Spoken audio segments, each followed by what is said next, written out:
Hi guys, James at Rampant Lion Reviews again for you today with another beer review. For this one we are going to head over to America once again and we're going to have a look at a beer from another brewery that I've never tried anything from before. For this review then we are going to head over to the west coast, to the state of California and Santa Cruz in the north, which is home to a number of good breweries from what I've heard, and this one is also supposed to be very highly regarded, so very curious to see what they have in store for us today. For this one then we are going to take a look at my first beer from Sea Brewing Company. This one is called the Foggy and the Furious, obviously a reference to the Fast and the Furious movie series with the car and everything like that and the name, but they're describing this one as a Foggy IPA. We know that means it's a New England hazy type beer, and this one comes in at 6.4% ABV. So yeah, I haven't had too many hazy IPAs from the west coast. I've had a couple from Modern Times, who we get over here fairly regularly in Sweden now, and I've also had one or two from Sierra Nevada as well. But the main thing over here in Europe is that we seem to be getting lots of beers from different states in America now, which is quite different to how it used to be. It used to be pretty much all Colorado and California, with the odd smattering from different places. We did get a few from Michigan, in fairness.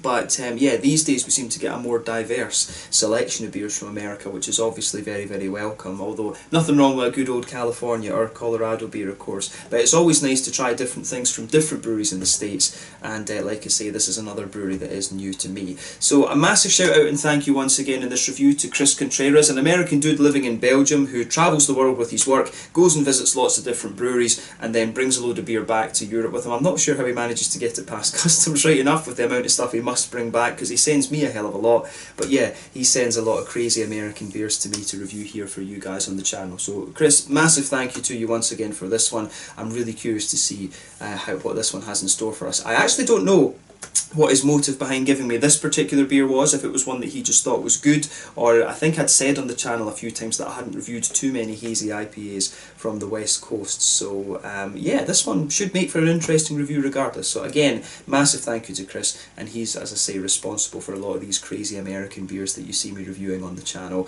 So yeah, let's see how we get on with this one then. So as always with my reviews, I'll tell you a little bit about the brewery before we taste the beer. If you want to get straight to the tasting, just fast forward. All the usual links are in the video description below. That's the brewery website, the link to my future reviews that hopefully I can do from Sea Brewing Company. This is the very first time I'm trying one of their beers, as I mentioned. There's all the usual social media down there. If you want to see more reviews, do please consider subscribing to the channel. The whole channel, of course, has a geography-based tagging system, so you can go into the homepage and search for beer based on country, city, state, county, province, prefecture, whatever it is you're interested in. Do check out the playlist of beers from different countries. There is one there for all the American beers that I've reviewed for you. That's being added to fairly regularly these days because we are getting quite a few different American things over here now.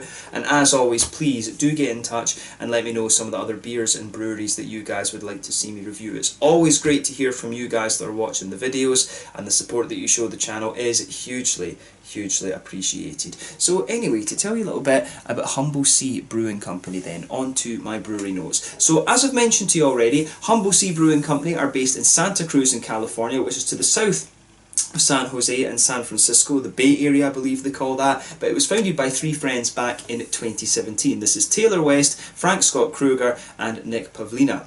So Frank and Taylor went to the same preschool together, while Nick was the older brother of one of their best friends, who they are still very close friends with today. And all of these guys are big fans of surfing, and they spent a lot of their youth doing this. They often say that they spent too much time during their youth doing that. But Nick went on to build a career as an engineer, and he's also a co-owner of his family's construction company. Frank has a background in graphic design, while Taylor studied healthcare administration and was then a manager in the restaurant sector. But they started homebrewing together in 2015, and apparently they brewed over 120 different beers in a barn behind Nick's grandmother's house in the Redwood Forest. And Nick was apparently the main man behind, creating the recipes and brewing the actual beers. But in March of 2017 they opened up their brew pub in the west side area of the city. And this was equipped with a 10 barrel brewing, a 10 BBL, 10 barrel brew house, and also a 1 barrel pilot kit. But these days Nick is running the brewing operations, and they've got other brewers in there to help them as well. I believe they hired 3 brewers in the very early days actually when they opened up the brew pub, but Frank and Taylor are taking care of the business and marketing side of the company and things like this. But they say that in the beginning they went in with very serious marketing and stuff, but then they went for a more kind of eccentric approach later on, and this was what really helped them kind of establish themselves themselves. This helped people relate to them a lot more, and that was what really drove the kind of success of the brewery, if you like. So yeah, quite a well-established brewery these days, and as of October 2020, when I'm filming this review for you, these guys have produced 560 different beers, according to Untappd. So when you think that they've only really been going for like 3.5 years at this time, a return of like 560 beers is a little bit crazy. I mean, that's... We've got about 100, 150, about 180 weeks, so that's nearly 3 beers a week, something like that. That's a rate of like three beers a week, roughly, that these guys have been producing. Actually, a bit more than that. So yeah, these guys are extremely prolific, we should say. Yeah, very, very creative brewery, I guess. So yeah, this a really interesting brewery, this one. Maybe this is another one that I can visit when I actually do make it out to the West Coast. As I say, I'm going to New England next year, with Colorado and Texas penned in as well. So yeah, I need to organise a trip to go and see California and Oregon and Washington, actually. I've not seen those states since I was very, very young. So that's something that is definitely on the cards for some point in the future. But yeah, it would be quite cool to go and visit these guys after hearing about all the American, the West Coast American craft beers. My parents have been over there within the last 6-7 years, if I remember rightly. But yeah, somewhere that I need to get back to fairly soon as well.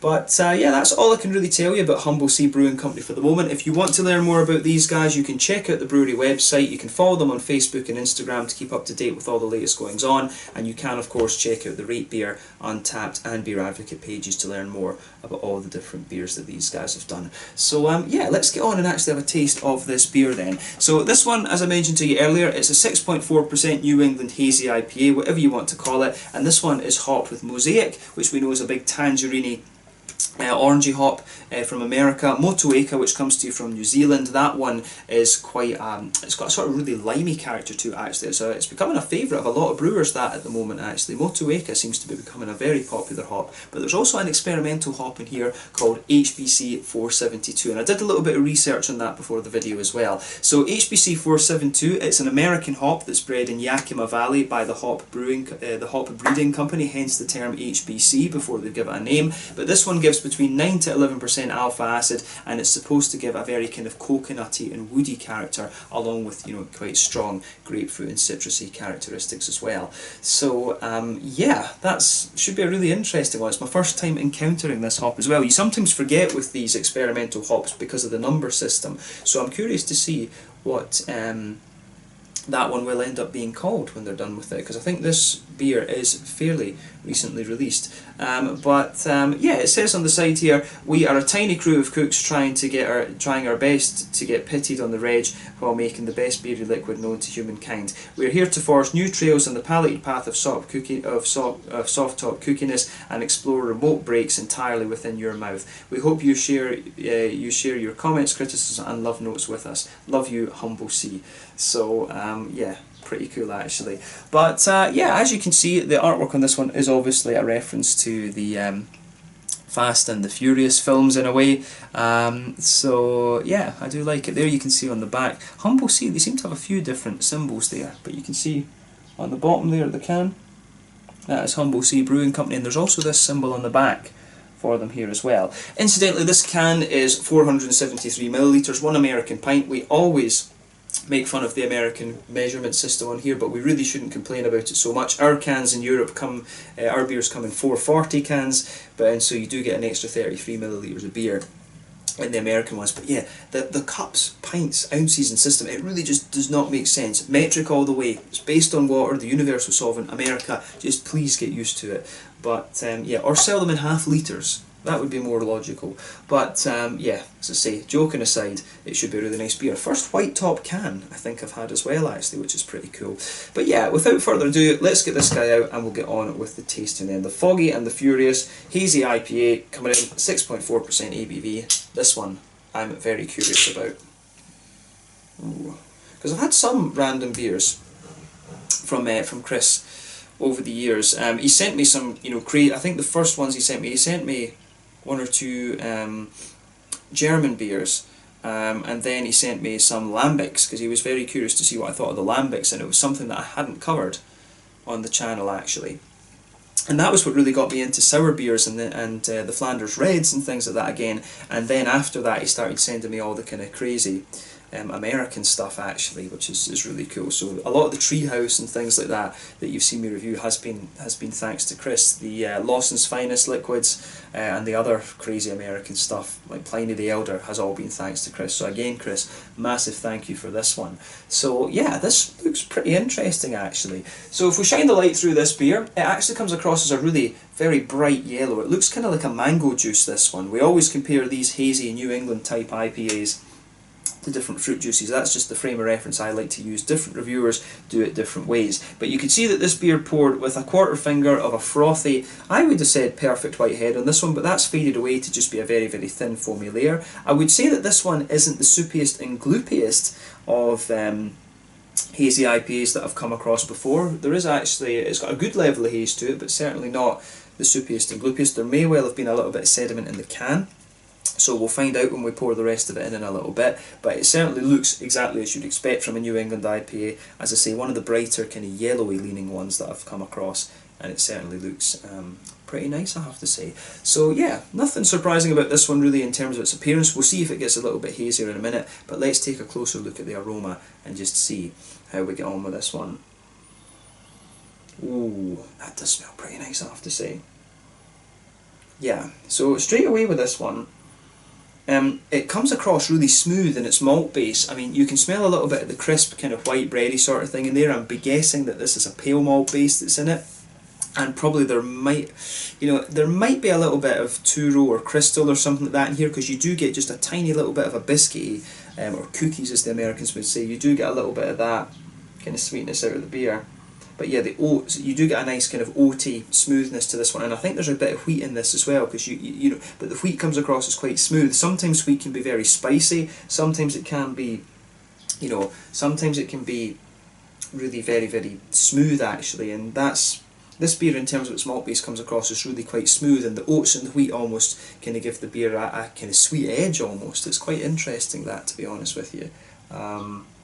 So yeah, I really like that about how this one goes together. So yeah, really interesting kind of malt base on this one. I do get one or two wee elements of the yeasty characters coming out of this. You do get a little bit of that kind of woody, slightly herbally kind of thing coming out of this one. So I'd be curious to know what yeast they're using in this, if they are using a kind of more west coasty type yeast, or if they are using something that's come from New England like the Lallemand or something like that. I don't know if the Americans ever use London fog yeast, so there's a lot of the breweries in Europe use the London fog yeasts. Yeah, I'd be curious to know if it's, because a lot of the American breweries as well have their own house yeast cultures, because they've got so much space over there. They build these massive big breweries. But yeah, to me the malt base of this one comes across as really quite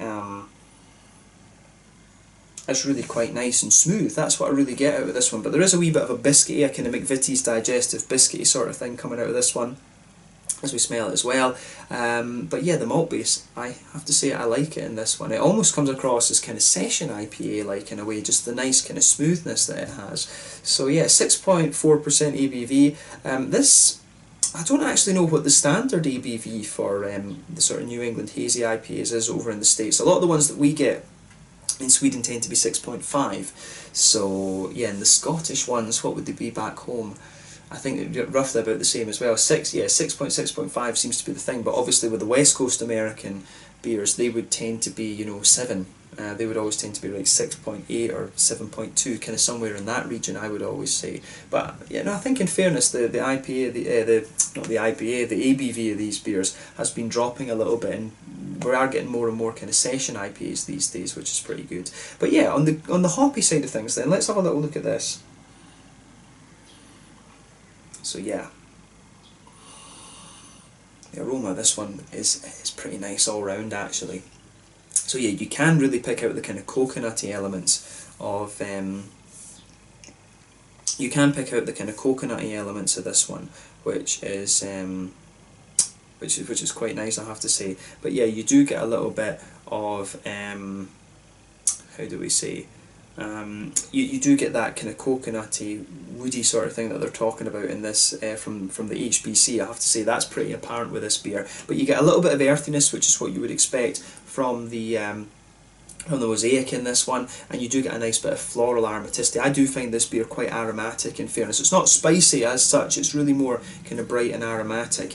I don't know if there would have been...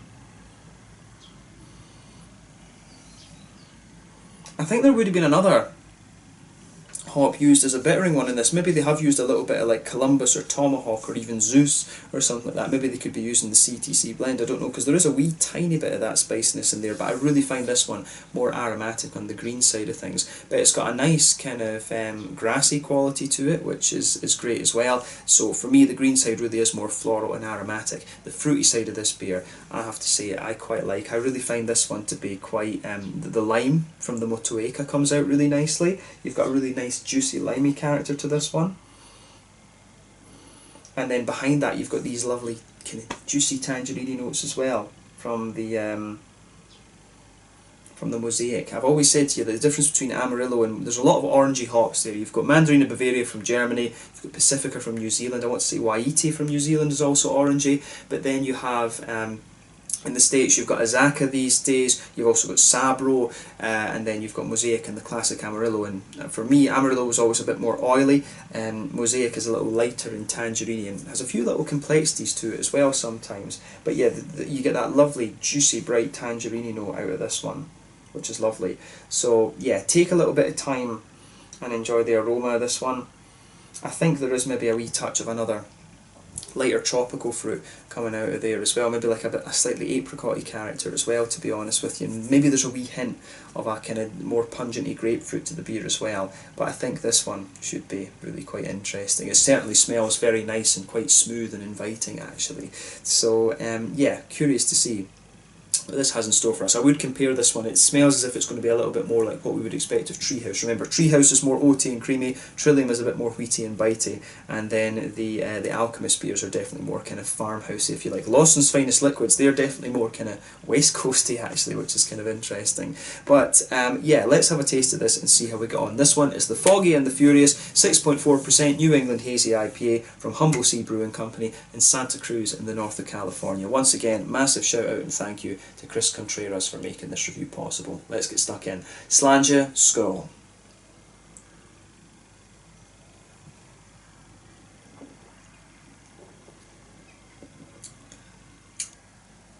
Oh, that's very nice.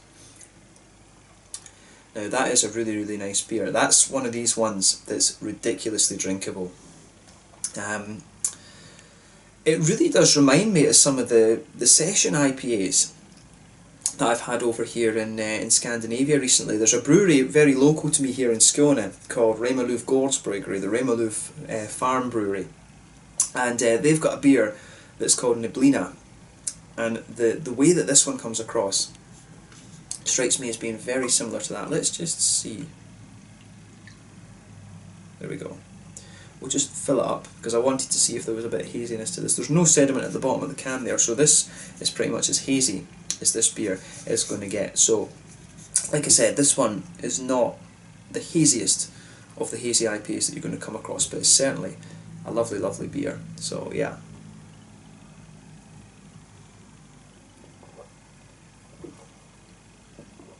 But it really does remind me of the Neblina from Remaluf Gårdsbryggeri. It's got a lot of just the whole vibe of the beer. The fruits are a little bit different, but the way that this beer kind of comes across is definitely much this. It is very similar to that actually. So yeah, I'm trying to remember what percent the Neblina is actually, but that's a really, really nice session IPA, I have to say. But yeah, this gets a thumbs up from me. I really like this one. I do wonder, is the reason that this beer is not as quite as, you know, thick and creamy, if you like, is mainly just because of the weather in California. Obviously California is a pretty hot state in its day, but yeah, I wonder if that's, you know, the main reason for that actually. But see, I really like this one. Again, I can see why Chris would want to send me this. This for me is very, very nice.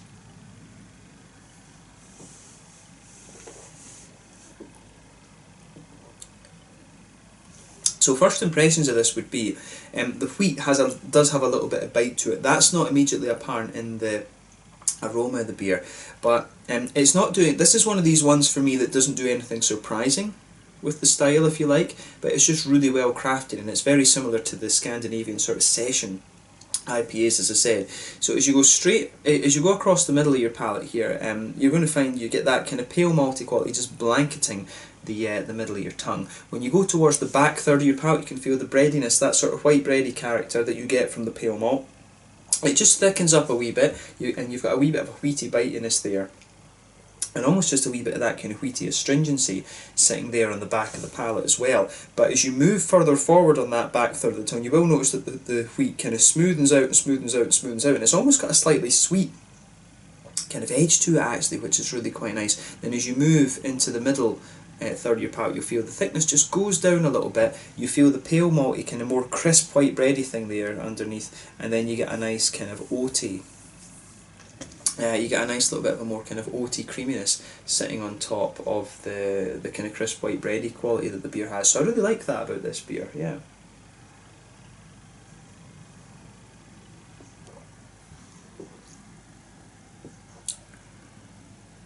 So yeah, for me, the malt base is really quite straight shooting, to be honest with you. There is a wee hint of a kind of brown sugary quality in the middle of the palate here, but it's kind of along the lines of like a sort of butter candy type thing. So I do wonder, maybe they have used a little bit of like crystal or Turo, one of these kind of malts of some description, and that's quite a common thing that is done over here in Europe these days. They add a sort of more kind of brown sugary malt. I've seen Vienna malts being used in some of the New England IPAs that are produced over here, and it works really nicely. Sometimes they use a straight up Cara malt or even a bit of Cara Pils. So yeah, maybe they are using something like Crystal or one of the types of Turo as well to give this beer just a slight kind of brown sugary edge to it. That might explain the kind of rich colour that the beer has a little bit, because your colour of course is dependent on two things. It's dependent on what type of malts you use and how long you boil the beer. The longer you boil the beer, the more the sugars caramelise, and you tend to get a darker beer with that. You know, stouts and barley wines and stuff can be boiled for like 5-6 hours and things like this, depending on what you're going for. But yeah, I have to say the malt base in this one is really nice, and the way that the oats come out, it almost just the way that the wheat and the oats are quite smooth in this one, they almost just give you a slightly sweet edge.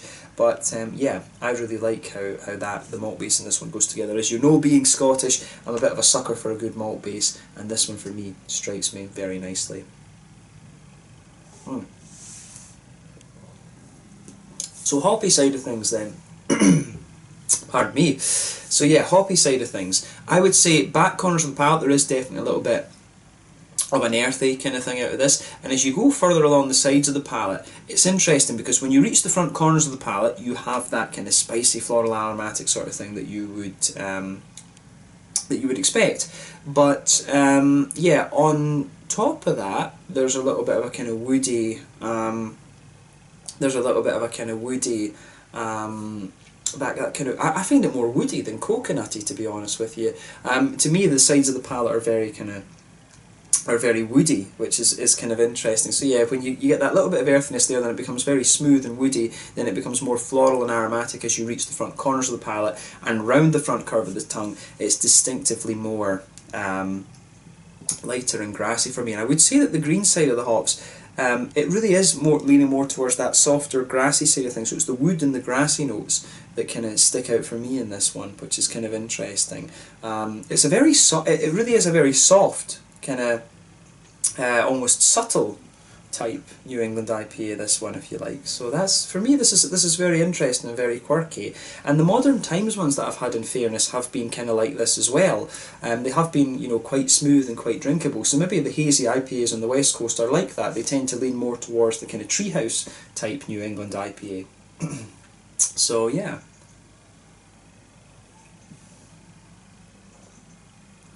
But yeah, the fruity side of this beer then, if you know the hops that are in here, obviously HBC 472 is a new one to me, but the other two certainly aren't. But if you know these other two hops, it's doing kind of exactly what you would expect. So if you go towards the back of that front third of your tongue, as I always say, that front third of your tongue has the oily bubble where the fruity esters just roll their way out of the hops. So if you go towards the back of that, to the back there, you do get a nice kind of citrusy note there. I don't think it's quite as strong enough to be kind of grapefruit, but there is an element of citrus at the back of that front third of your palate. But as you move further forward, you'll feel the beer, it kind of develops a wee bit of an almost like apricot-y like quality, and then as you reach the front half of that, it's got a nice oily kind of it's got a nice oily tangerine quality coming out of it, and just in front of that there's a nice kind of limey, how would you say, there is a really nice limey kind of oiliness to it as well. I've always found, you know, I think that Mosaic and Equinox, and then Mosaic and Motueka, they always work really well together. It's that the way that orange and limey flavours can work together is always really interesting. I do like the more kind of oily leaning beers, the more oily fruity leaning IPAs, I have to say, and this one really fits into that category pretty damn well, I have to say. So yeah, this gets a big thumbs up for me. I really like the way the fruits go in this one. It feels familiar, this beer, I have to say. Maybe that's why I like it so much.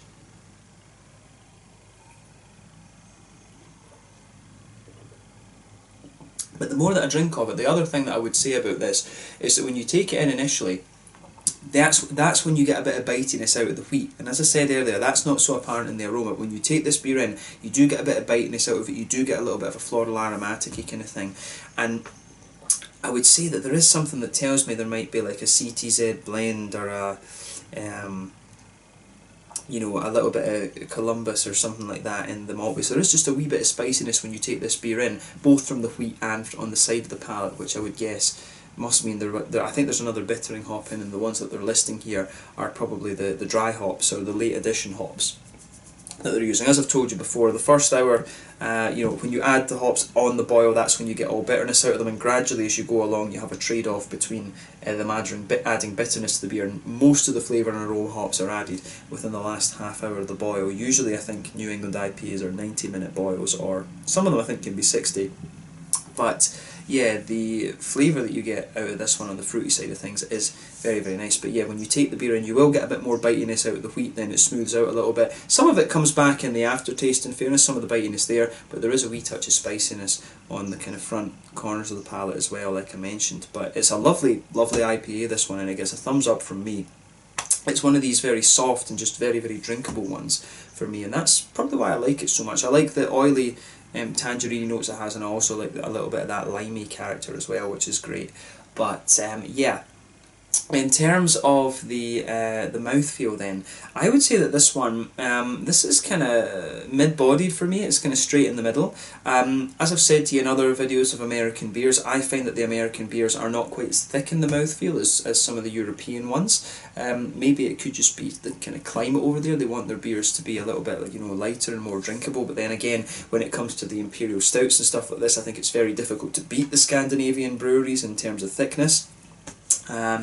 But you know, yeah, I think a lot of the American beers for me come across as very drinkable in that sense. Even the big, you know, 8% double IPAs and triple IPAs and stuff like this. It's just the American beers to me feel lighter than the European ones. So yeah, as I say, every reviewer has a different frame of reference. For me, this is a straight kind of bottom end to mid-bodied beer, this one. The carbonation's very smooth. The mouthfeel overall again is quite smooth. You get a little bit of bite to it in the beginning, as I said. In terms of IBUs, I think this is your fairly standard kind of 30 IBUs. Yeah, this one's, you know, 25, 30 IBUs, something like that.